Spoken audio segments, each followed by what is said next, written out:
pense que c'est la chose la plus importante pour moi en fait. C'est de pouvoir proposer au public des spectacles qui rassemblent les gens. C'est le sens du travail que je fais au Nouveau Théâtre Populaire et c'est le sens du travail que je fais dans ma compagnie aussi, où j'ai créé une série théâtrale qui s'appelle 8 rois et dont l'objectif est de faire le portrait des 8 présidents de la Ve République, de Gaulle à Macron. Le point commun de ces deux aventures, c'est cette idée de théâtre populaire, c'est cette idée de construire un rapport très fort au public, un rapport fait de références communes, mais pas seulement, fait aussi d'affect commun et puis de joie d'être ensemble. Je pense que c'est vraiment fondamental aujourd'hui parce que c'est ce que peut faire le théâtre que ne peut pas faire peut-être le cinéma. C'est de réunir des gens dans une présence réelle avec des interprètes et de rassembler dans un monde qui est de plus en plus virtuel.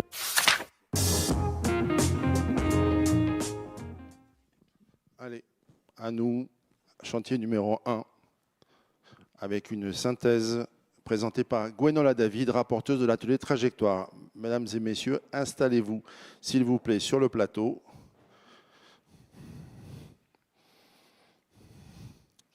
Je vous en prie, là, je reste ici, moi.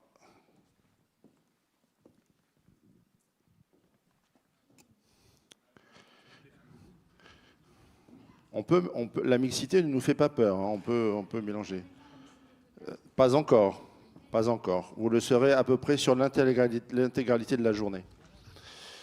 Gwenola, c'est à toi. Eh bien, figurez-vous que par un hasard extraordinaire, les constats que nous avons tirés au cours de ce Tour de France coïncide parfaitement avec ce qui vient de vous être exposé.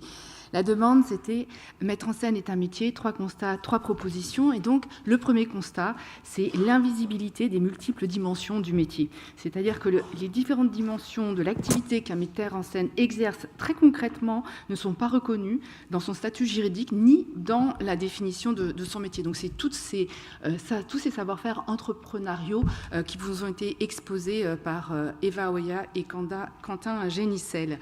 C'est ce qu'on appelle aussi la polyglossie. C'est-à-dire que non seulement un metteur en scène doit maîtriser les outils du plateau, à la fois avoir une formation théorique, mais aussi des savoir-faire pratiques, mais il doit aussi gérer le projet dans toutes ses dimensions, c'est-à-dire qu'il doit à la fois savoir chercher des financements, construire une tournée, suivre le budget, il doit aussi pouvoir répondre aux besoins techniques, gérer les plannings, les ressources humaines, les VHSS, les enjeux écologiques, l'éducation artistique et culturelle, la communication. Donc ça lui fait beaucoup de choses.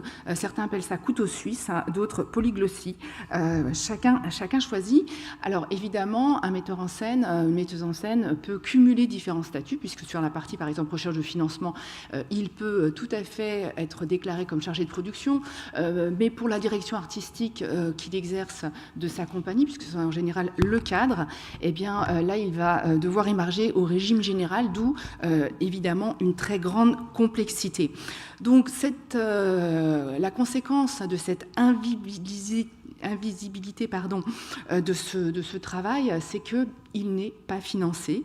C'est-à-dire que tout le travail qui est nécessaire au montage de la production, mais aussi le travail en amont de la production, c'est-à-dire les étapes de recherche, de préparation du projet, qui vont être juste avant les répétitions, eh bien, tout cela n'est généralement pas rémunéré, et on sait combien le soin apporté à ces étapes préliminaires est important pour garantir, pour assurer la qualité artistique. Et puis en plus, pour la partie financement, c'est toujours le metteur en scène, la metteuse en scène qu'on veut rencontrer, et non pas le chargé ou la chargée de production. Donc, un constat, une proposition, eh bien, c'est de faire évoluer le statut juridique pour le faire coïncider avec la réalité du métier tel qu'il est pratiqué aujourd'hui. Donc, c'est un statut juridique qui va impacter aussi la reconnaissance dans le régime de l'intermittence, dans le répertoire national des certifications professionnelles, dans les conventions collectives. Et l'enjeu, c'est de pouvoir être rémunéré sur la globalité du processus de production, de création et d'exploitation d'un spectacle. Et puis aussi, on le voit, les metteurs en scène, metteuses en scène sont souvent sollicités pour d'autres tâches comme l'éducation artistique et culturelle, comme la formation, la transmission, on en a parlé.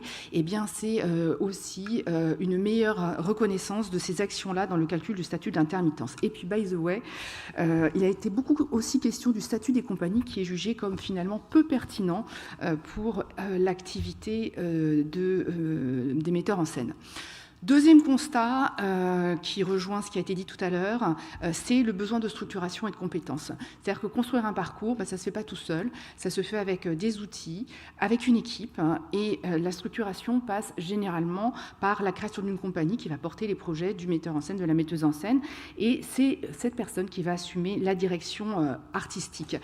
Et comme on le sait maintenant, il faut de longues années pour pouvoir faire advenir ses désirs jusque sur la scène. Et rares sont les jeunes équipes, notamment, qui ont la possibilité d'embaucher des professionnels aguerris. Et donc, on est quand même beaucoup dans le système de la débrouille.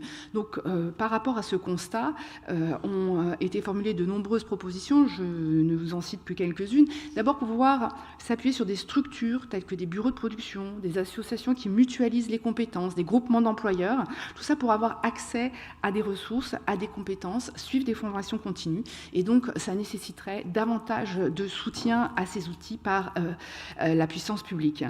C'est aussi comment est-ce qu'on va encourager les plateformes de mutualisation pour partager les expériences entre pairs ou entre générations qui permettent de trouver des réponses assez concrètes aux problématiques rencontrées, de découvrir aussi d'autres pratiques qui vont être inspirantes et qui vont apporter des solutions à ce qui est souvent vécu comme des obstacles, dont la charge administrative, qui a souvent été soulignée comme s'étant démultipliée au même rythme que le nombre des financeurs. Troisième constat, c'est que la recherche, ça fait partie du métier. Disposer d'espaces d'expérimentation, de bourses sans finalité de production immédiate, c'est considéré comme indispensable pour continuer d'inventer. Nous, notre atelier, notre réflexion portait sur la notion de trajectoire, donc il ne suffit pas d'émerger, il faut durer, pour ne pas s'enfermer dans les habitudes de savoir-faire, pour échapper à la pression de la production et puis essayer de s'aventurer aussi dans l'inédit ou oser tout simplement le faire, il faut ces temps de ressourcement indispensables. Et donc, a été suggéré l'augmentation des soutiens à la recherche, à l'expérimentation, en disant qu'il fallait que ce soit des temps et des moments dédiés qui peuvent d'ailleurs être accompagnés par plusieurs lieux, avec tout de même un paradoxe qui a sans cesse été souligné, puisque de tels dispositifs existent et que finalement, que ce soit les compagnies ou les lieux, les utilisent pas autant qu'ils pourraient le faire, parce que d'une part, les compagnies sont tellement en recherche de moyens de production qu'elles privilégient toujours les résidences de création et que beaucoup de lieux ne postulent pas à des dispositifs pouvant financer des laboratoires de recherche parce que ça leur donne peu de visibilité. Donc là aussi, il y a encore beaucoup à faire. Merci beaucoup, Gwenola. Évidemment, la synthèse, elle fait, je crois, 15 pages dans le rapport. Elle est beaucoup plus complète que cela. Merci. On va commencer tout de suite sur la question en fait, des données. On parle de quoi, de qui, on les chiffre comment. Audience a mis en place son Data Lab, a accepté de nous donner gracieusement, je tiens à le préciser, des données. Mais franchement, on est quand même loin du compte. On ne peut pas faire un peu mieux pour collecter, documenter, comprendre ? Guillaume Rogation, dont la fonction exacte est directeur des actions sociales et des relations avec les branches professionnelles à l'AFDAS. À Audience, pardon. Excusez-moi. Oui, à Audience. Non, je me mélange les deux. Audience. Ça n'a rien à voir, mais je sais qu'ils s'aiment beaucoup. Oui, on travaille souvent en collaboration, d'abord avec les équipes de Thierry Teboul et avec Thalys Santé, parce qu'avec Thalys Santé, vu que c'est l'émanation même du paritarisme. Bonjour. Pour répondre à la question, je vais être assez franc, c'est qu'on ne nous a jamais demandé, c'est la première fois qu'on nous demande des données aussi fines par rapport à des catégories de métiers. Audience, c'est le groupe de protection sociale du monde du spectacle. Donc, on bénéficie de données, on va dire, intéressantes, pertinentes, voire indispensables pour le monde du spectacle, parce qu'on a l'ensemble des cotisations pour les salariés de la retraite complémentaire. Et donc, maintenant, on est en capacité de le faire. Il faut aussi revenir en arrière, Stéphane. C'est qu'avant, c'était pas informatisé. Donc, depuis 2015, il y a en effet la DSN pour les employeurs dans la salle. Ils doivent savoir ce que c'est. Donc, ça a balbutié un petit peu au départ. C'est beaucoup mieux maintenant et ça permet surtout d'avoir, premièrement, c'est ce que je vais dire, des données qui sont sécurisées informatiquement et pour le tri. Quand vous allez sur on va dire, des données aussi fines par métier, quand vous avez déjà une DSN et des données sécurisées, c'est beaucoup plus simple. Ça, c'est la première chose. Deuxièmement, on ne l'a jamais demandé parce qu'on va généralement donner des informations sur les rapports de branches, notamment pour des branches du spectacle vivant privé, pour le public, pour des branches des prestataires techniques, sur tous les périmètres d'audience, parce qu'on reste la maison, entre guillemets, les tiers de confiance du monde de la culture, mais on n'a jamais, en effet, votre commande l'année dernière, Stéphane, qu'on s'est rencontré en début d'année avec Frédéric Oliven, on n'avait jamais été si finement sur le métier de metteur en scène. Je viens de citer notre directeur général, c'est aussi sous l'impulsion des conseils d'administration et notamment de notre direction générale qu'on a fait un pas vers la data en créant le Data Lab qui permet d'avoir des données actualisées et vraiment un grand travail en renforçant les équipes statistiques. Mais il y a encore beaucoup de travail. Et là, on n'a que les données d'audience, mais il y a des croisements de données à établir, j'imagine. Il y a des croisements de données, comme on peut le faire, et ça n'aura pas échappé pour ceux qui ont participé au CNPS. Il y a notamment mardi dernier, il y a eu un document de remis au CNPS qui fait la jonction entre les données du ministère, les données d'audience, les données de Pôle emploi, notamment sur les régimes d'indemnisation annexes 8 et 10, si je pense aux intermittents. En effet, on travaille déjà sur des croisements de données. Là, on était vraiment sur les metteurs en scène, sur un première commande qui nous semble nécessaire, je pense, d'affiner ensemble, parce qu'il y a des résultats qui peuvent être assez surprenants. Parce qu'on parle vraiment, et je tiens à le préciser, quand on parle de 10 000 personnes, c'est peut-être une personne dont l'entreprise l'a déclaré en metteur en scène. Donc il faut qu'on aille certainement plus finement dans les données. Bon, Voilà. en tout cas, vous êtes prêts à poursuivre ce travail, y compris avec d'autres organisations, sur le principe du croisement de données, l'établissement d'une base de données réelle et sérieuse sur cette profession. Dès lors qu'on n'a pas de difficulté, si vous voulez, dès lors que sur les notions de RGPD, ça pourrait être ça notre limite du partage de l'information, on peut considérer que c'est pour le bien de la profession. Nous, on est tiers de confiance, on est opérateur paritaire, je le redis, c'est très important. Et donc, c'est notre rôle. Nous, on donnera des chiffres si ça permet d'alimenter le débat et de vous donner des éléments, on va dire, non interprétables pour lancer des débats et justement avancer sur vos réflexions. Ça sera avec un énorme plaisir, donc, Stéphane. merci beaucoup. La phase suivante, c'est à partir des données que nous avons récoltées avec vous, c'est maintenant de rentrer dans l'analyse et ça on peut le partager rapidement avec les services d'audience qu'on remercie. Fabrice Roux, président de la scène indépendante, un des points fondamentaux qui a été mis en avant, c'est l'invisibilité du travail, notamment en amont des metteurs en scène et parfois même en aval après la première représentation et également en parallèle quelque chose comme une invisibilité réglementaire aussi au sein des conventions collectives pour asseoir cette profession. Quelle est la position de scène indépendante sur ce sujet et comment prendre en compte mieux la réalité du travail des metteurs en scène? On peut peut-être mettre le schéma qu'on a prévu, Pablo. Voilà, on a fait un petit très rapidement. C'est ce qu'on a donné à chaque participant aux ateliers pour bien comprendre de quoi on parlait. Vous voyez, on a distingué le temps de la production, qui est un temps non artistique, du temps du travail artistique proprement dit, avec 3 phases. La phase de préparation, la phase de répétition et la phase d'exploitation des spectacles. Aujourd'hui, on voit à peu près où on est dans la phase 2, la phase de répétition. En revanche, pour la phase d'exploitation et la phase de préparation, là, il y a quelques grands déserts réglementaires. Fabrice. Bonjour à toutes, bonjour à tous. D'abord, avant de rentrer sur la réponse de votre question, je voudrais dire que je suis assez surpris de voir que finalement, les metteurs en scène, on connaît assez mal leur métier.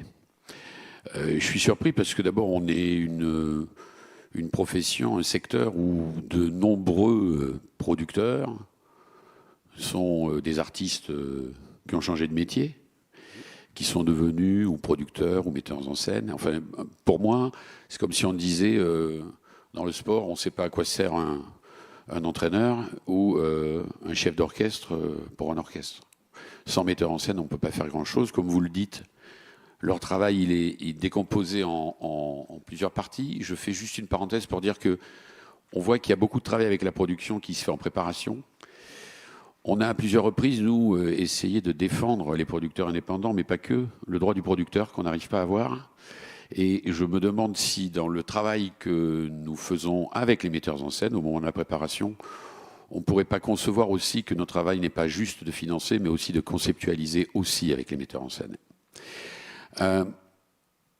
Sur la question que vous avez posée, à la scène indépendante, on est un syndicat le plus ancien d'ailleurs du secteur, puisque depuis 1920, nous sommes d'ailleurs le syndicat qui a donné naissance à tous les autres. Puisque tous les autres syndicats sont des émanations de notre syndicat. syndicat national des entrepreneurs de spectacle. Nous avons choisi, il y a quelque temps, de prendre l'acronyme La Scène indépendante parce que justement, on voulait affirmer la position des indépendants dans un moment où la concentration, etc., fait qu'on avait besoin de se réaffirmer. Au sein de cette organisation, un peu plus de 420 adhérents, un bon nombre de compagnies. Et force est de constater que la plupart des gens qui sont chez nous, en tant que compagnie, sont des artistes qui ont ressenti le besoin de se mettre en compagnie pour pouvoir faire avancer leur projet. Alors on peut se poser la question de se demander si on ne devrait pas inciter les metteurs en scène à faire de la mise en scène, et je pense c'est souvent par dépit qu'ils sont devenus compagnie ou producteurs de spectacles. Ils auraient préféré peut-être passer plus de temps sur la créativité. Alors, je crois qu'il faut qu'on travaille à essayer de créer les conditions de plus de liens entre les producteurs et les metteurs en scène pour essayer de les accompagner au mieux. Pour ne concrètement, aujourd'hui, ça veut dire que vous seriez prêt à vous mettre autour d'une table pour discuter des conventions collectives et de la position des metteurs en scène au sein de ces conventions? Ah mais non seulement ça, mais on l'avait déjà dit d'ailleurs il y a déjà de nombreuses années, il nous apparaît anormal que le syndicat des metteurs en scène ne soit pas présent à la convention collective. D'accord. Tout le monde est là, sauf les metteurs en scène qui sont pour nous, on l'a toujours dit, un élément prépondérant de notre travail. On ne peut pas se passer des metteurs en scène. Il y a l'ensemble des organisations salariales et patronales. Donc nous, non seulement on n'y est pas opposé, mais on l'appelle de nos voeux. Donc, je pense que le message va être entendu. Et par ailleurs, on va le vérifier tout de suite après. Et par ailleurs, je profite aussi de cette occasion pour dire que souvent, il y a des metteurs en scène qui se sont constitués en compagnie pour pouvoir avoir accès aussi à une forme de financement. Et que là, on est un peu à la croisée des chemins avec le rapport IGA qui a été diffusé au mois de juin et qui avait été préparé par François Hurard à la demande de Rima Abdul-Malak. Je pense qu'il est temps maintenant de considérer que les compagnies ne sont pas autre chose que des entrepreneurs de spectacle qui, certes, n'ont pas toujours des employés permanents, mais qui sont les forces vives de la créativité, qui sont souvent les prémices d'une entreprise qui pourra devenir demain un entrepreneur et rentrer peut-être avec la STP notamment. En fait, si vous voulez que je sois plus rapide, j'aimerais que les metteurs en scène soient autour de la convention collective et que les compagnies puissent bénéficier des aides de la STP dans bon nombre de cas. Ok, merci. Joris Mathieu, qui est coprésident du Syndéac. On ne va pas refaire l'histoire du syndicalisme en France parce qu'il y aura peut-être des choses à préciser. Mais c'est un syndicat que je connais un petit peu, le Syndéac. Joris, deux questions. La première, la même question qu'à Fabrice. Qu'est-ce qu'on fait avec ce désert qui laisse les metteurs en scène un peu à côté de la route? Et j'entends, en écoutant les synthèses et les introductions, on entend quand même deux dynamiques croisées. C'est-à-dire il y a à la fois cette question de la reconnaissance du statut du metteur en scène, de la metteur en scène dans la convention collective, par sa plus multifonctionnalité à l'intérieur de l'organisation du travail d'une équipe. Alors vous avez apporté une réponse qui est celle de la respécification du métier de metteur en scène, renforcée dans son binôme avec la production. Il y a une autre dynamique qui émerge aussi des questions qui ont été posées à travers les différents rendez-vous des assises, qui est, c'est assez criant, une difficulté rencontrée par les artistes metteurs en scène à structurer des équipes autour d'eux par déficit de moyens. Donc finalement, c'était ma deuxième question. Voilà, il y a deux entrées en fait, c'est ce que j'allais dire. C'est-à-dire que l'une n'occulte pas l'autre, c'est-à-dire qu'il peut y avoir à la fois un chantier de réflexion pour réinterroger le statut de metteur en scène à l'intérieur de la convention collective, et c'est un sujet qui peut être ouvert. Je ne peux pas complètement laisser dire que les metteurs en scène ne sont pas représentés au moment de négociation dans les conventions collectives, puisque dans d'autres syndicats, c'est le cas au Syndéac, des employeurs de spectacles sont paritairement des compagnies et des lieux. Les compagnies sont dirigées par des metteurs en scène et donc sont représentées aussi par les syndicats. Mais ça, J'entends bien. Et de l'autre côté, réfléchir à la dimension couteau suisse que tu évoquais, Stéphane, des métiers, de la polyvalence de metteur en scène. Faut se dire aussi que très souvent, en fait, on se retrouve à occuper plusieurs fonctions par défaut. Et donc, on ne peut pas penser solutionner la question uniquement par une réflexion sur le statut, mais il faut évidemment prêcher pour l'accompagnement et l'aide renforcée à la structuration des équipes artistiques qui, je suis d'accord avec vous, le métier de metteur en scène se concentre sur la créativité, mais à l'intérieur des structures compagnies, c'est aussi un maillon de la mise en œuvre d'une politique publique sur un territoire avec toute la diversité de la palette évoquée par Gwenola. Donc, ce qui veut dire concrètement qu'en posant la question de la vie et de la fiche de poste des metteurs en scène, on interroge fondamentalement l'organisation de la structuration complète du système. Absolument. Et ce qui est un peu la démonstration qu'on souhaite faire aujourd'hui, et c'est, je crois, dans les propos de Gwenola, très largement mentionné, puisqu'elle a à la fois traité de la question du statut, en tout cas de sa reconnaissance réglementaire, et en même temps de son positionnement dans le système de production et de diffusion. Absolument. Voilà. Merci beaucoup. Isabelle Gentilhomme, qui est secrétaire générale de Ecocène, récemment créée. Même question, en fait, sur cette double entrée, c'est-à-dire structurer un système et en même temps asseoir une reconnaissance plus approfondie et plus claire du métier de metteur en scène au sein des conventions collectives. Est-ce que vous y êtes prêts? Comment? Est-ce qu'on peut aller plus loin? Mieux? Parce que visiblement, il faut mieux faire. C'est ce qu'on a entendu aujourd'hui. Alors, bien évidemment, il faut mieux faire. Alors, première petite chose, moi, je veux d'abord vous féliciter pour l'organisation de ces assises. Je trouve que c'est un moment de reconnaissance pour vos métiers qui est exceptionnel. Et merci de m'avoir invité à parler dans le cadre de cette table ronde. Alors, Ecocène n'a pas été créé récemment. En fait, Ecocène, c'est le fruit de la fusion du PRODIS, de l'ex-SNDTP, Syndicat national du théâtre privé, dont j'étais la déléguée générale jusqu'à fin décembre 2023. Et du CAMUL, qui est le syndicat qui représentait les cabarets. Alors moi, je vais refaire un petit peu d'histoire, parce qu'en fait, le syndicat national du théâtre privé avait été à l'initiative de l'intégration dans la convention collective du théâtre privé d'une annexe concernant les metteurs en scène. Et cette annexe précisait deux choses, à la fois le fait qu'il y ait une création intellectuelle, donc une conception artistique qui relève du droit d'auteur, et ce pourquoi il y avait une rémunération dans la convention collective qui était prévue d'une partie en droit d'auteur et l'exécution matérielle de cette conception artistique qui relève du droit du travail.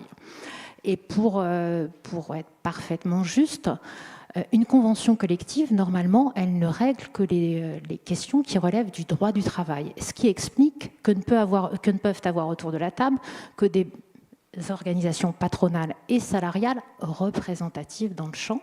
Et d'ailleurs, nous avions travaillé avec Ponchica, qui à l'époque était présidente du syndicat des metteurs en scène en 2015, sur une refonte de cette annexe, et que nous avions transposé en 2016 dans le cadre de la convention collective, avec l'aval de l'ensemble des organisations syndicales de salariés, qui étaient les seuls pouvant être signataires de cette convention collective. Alors aujourd'hui, j'ai envie de dire, la question se pose moins parce que le syndicat des metteurs en scène s'est affilié à la CGT, donc ça n'est plus un sujet. Et de fait, ils sont autour de la table et c'est une très bonne chose. Donc moi, je veux juste revenir sur ce principe de base pour le secteur que je représente. En fait, il y a vraiment deux parties de rémunération. Tout ce qui concerne la création.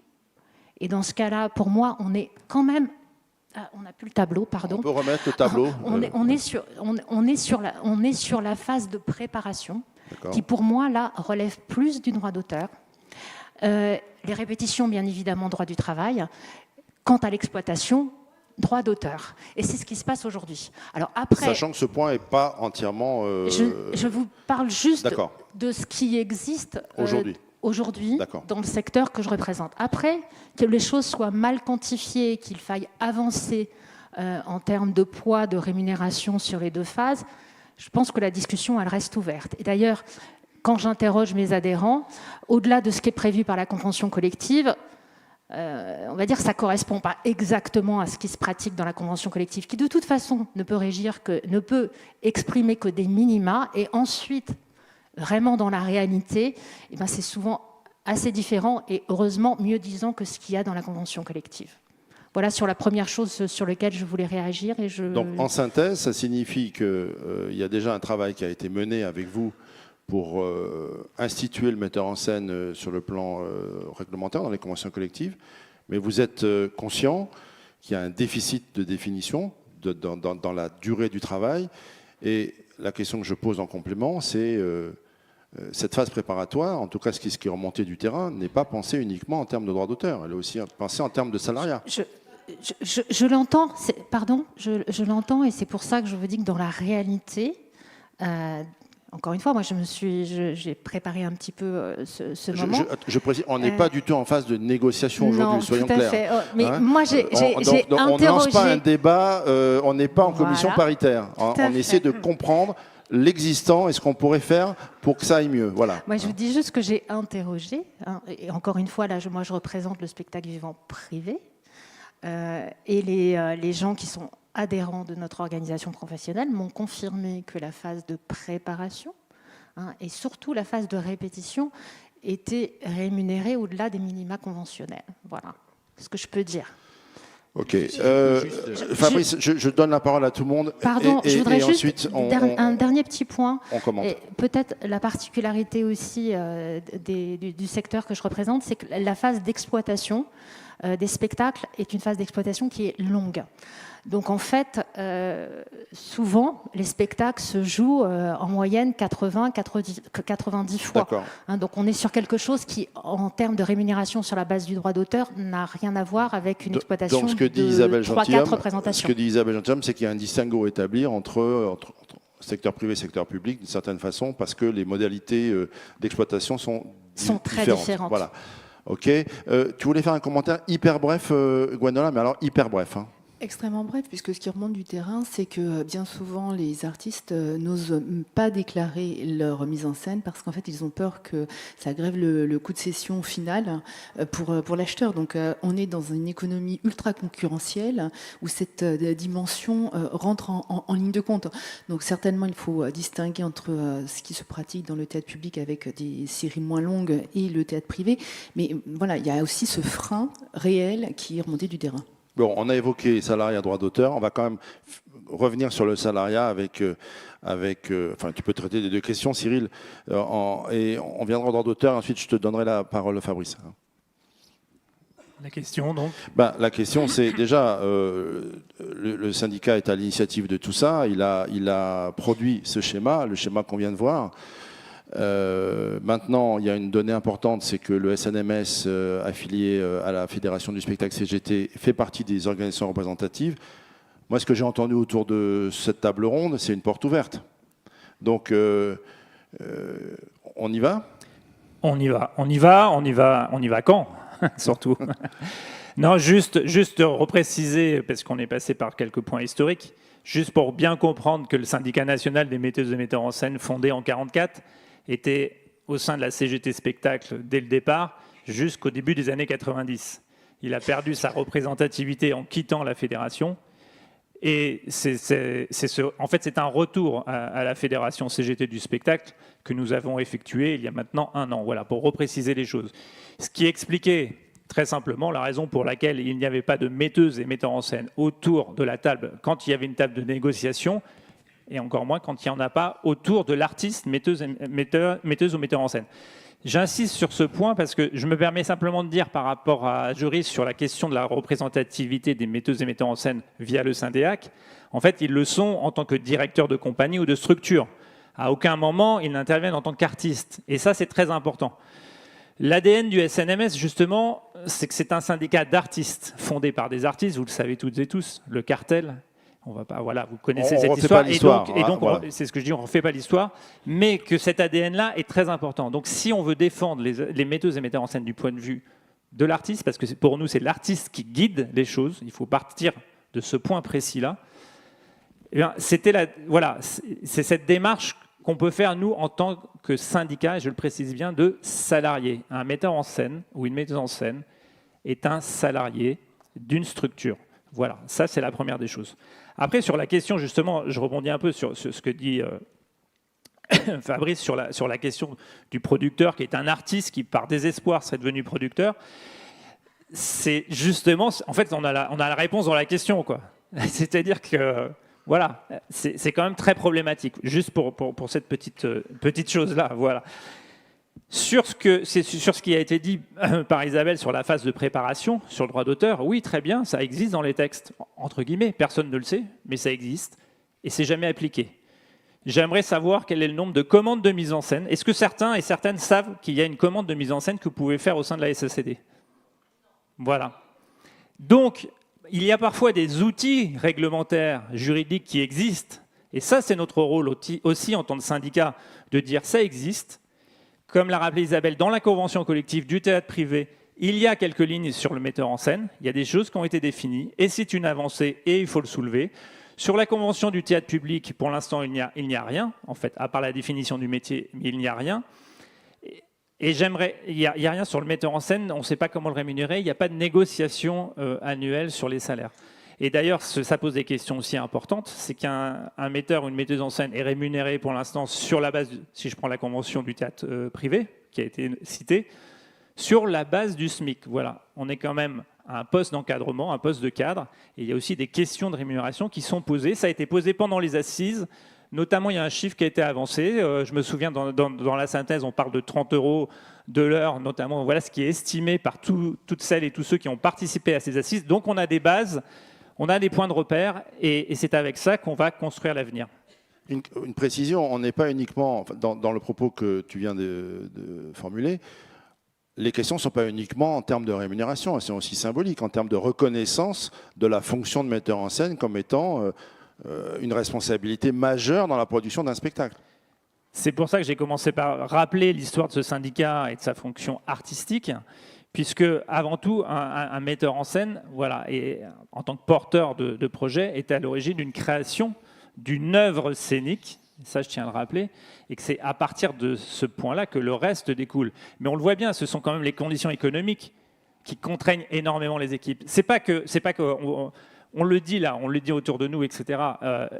Le problème des droits d'auteur qui a été soulevé par Gwenola en disant que les équipes ont largement déclaré qu'il ne pouvait pas y avoir recours pour la mise en scène parce que ça coûte trop cher. Donc, le metteur en scène, le plus souvent, se sacrifie par rapport à ça. Parce que les droits d'auteur, s'ils les déclarent pour la mise en scène, ce n'est pas pris en compte par les diffuseurs. Okay. Voilà, donc c'est une problématique. Merci, il nous reste peu de temps, il nous reste 6 minutes, donc je ne t'ai pas oublié, Fabrice. Panchika Vélez, qui est vice-présidente de la SACD, metteuse en scène, ancienne présidente du SNMS, et qui parle aujourd'hui au titre de la SACD. On vient d'évoquer ce binôme droit d'auteur salarié. La SACD est déjà engagée dans cette réflexion. Très engagée. Bon, là, des portes se sont ouvertes visiblement pour qu'on remette la question du salariat et des conventions collectives en chantier. La SACD peut faire quoi dans cette démarche? La SACD accompagnera de toute façon. Alors là, je vais vraiment parler au nom de la SACD. Bien sûr que tous les sujets qui sont abordés me concernent parce que je suis avant tout metteuse en scène. J'ai été élue déléguée à la mise en scène à la SACD par l'ensemble des auteurs et je suis actuellement présidente de la commission théâtre et donc vice-présidente de la SACD. Ce que je peux vous dire, c'est d'abord, premièrement, la SACD a signifié son intérêt pour ces assises qui, je trouve, remarquablement réussies aussi, en étant un des tout premiers partenaires à s'engager auprès du SNMS et vraiment en défendant cette position. Je ne sais pas si Brigitte Buck est déjà arrivée, mais je sais qu'elle sera là dans peu de temps, la présidente de la SACD, ainsi que Pascal Regard. Donc vraiment soutien total. C'est pas moi qu'on fait sonner tout de même. On avance, Panchika. Merci, parce que attention. Alors moi, je veux préciser quand même une chose. Oui, la SACD, je ne vais pas remonter aux origines de la SACD, vous les connaissez, la connaissez tous. Par contre, ce que je peux vous dire, c'est qu'à la SACD, il y a des soutiens qui existent, des soutiens à la mise en scène, Beaumarchais notamment. Il y a des bourses qui sont remises, 6 à 7 bourses par an pour l'écriture de la mise en scène. Alors ça concerne essentiellement l'émergence. Et je ne parle pas des bourses qui sont remises au cirque et à l'espace public, parce que les gens qui font du cirque et de l'espace public sont à la fois des auteurs de l'écrit et à la fois des auteurs de mise en scène. Donc je donne un petit peu les systèmes d'aide SACD, le fonds SACD qui aide à la production, mais qui aide aussi les auteurs. Les festivals, la SACD aide, le Festival des jeunes metteurs en scène aide, le Festival Impatience. Je ne vais pas faire la liste de toutes les aides SACD, vous irez sur les sites. Revenons sur la question des négociations à ouvrir. Je dis ça parce que c'est symbolique, mais c'est aussi concret, matériel. Et en ce qui concerne les négociations, la SACD n'est pas un syndicat d'employeurs, mais la SACD est une OGC qui représente toutes les autrices et tous les auteurs et qui évidemment participe aux négociations et qui sera là et qui sera prête à faire son travail de négociation, le travail politique qui consiste aussi à expliquer aux acteurs de la vie politique et aux institutions quelle est la fonction, le travail d'un auteur ou d'une autrice metteur en scène. Oui, la SACD, c'est sûr, est prête à s'engager pour accompagner. De toute façon, ça a été évoqué par Isabelle Gentilhomme quand elle a dit qu'on marchait sur deux pieds, à la fois comme auteur et comme salarié. Bien entendu, les metteurs en scène sont à la fois auteurs, autrices et donc, salariés. sans être au sein des institutions paritaires, par définition, il y a quand même un accompagnement qui peut être mené par la SACD sur cette double entrée. Je suis un salarié du spectacle et je suis aussi l'auteur d'une œuvre déposée à la SACD. Un accompagnement, comme ça a toujours été le cas. Je veux dire, un accompagnement parce que la SACD... Mais il faut que ce message soit entendu par les organisations syndicales aussi. Oui, je pense que c'est clair que ça a toujours été le cas. La SACD et la Société des auteurs et compositeurs dramatiques. Le fait de faire une liste à l'après-vert sur les points, les aides de la SACD, ça veut dire qu'elles sont insuffisamment sollicitées.